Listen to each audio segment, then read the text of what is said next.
Cough cold home remedy. 4-5 छोटी इलायची और 4-5 लौंग को भूनकर पाउडर बना लो।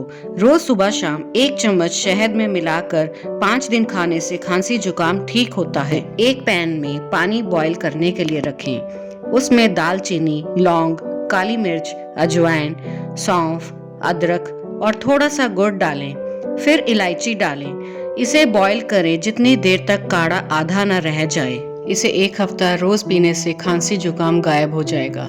रोज सोने से पहले पैरों और छाती पर विक्स मलने से गले की खराश और जुकाम से राहत मिलती है।